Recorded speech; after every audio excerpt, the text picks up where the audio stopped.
Paano mo nagawa sa amin to? Paano mo nagawa sa amin lahat ng ito? Ha? Ano ba ginawa sa yung Daisy na yan? Para maging sunod-sunura ka sa kanya ng ganito? Ha? Ano? Hindi ka marunong kuminala kung sino kami sa buhay mo! Ta!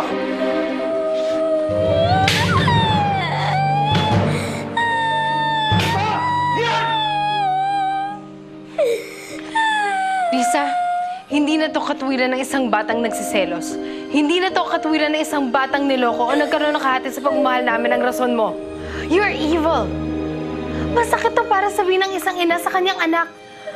Simula dito hanggang sa pag-uwi natin, makikita mong pagbabago ng buhay mo. Dahil ako mismo gagawa nun. Ako mismo gagawa nun!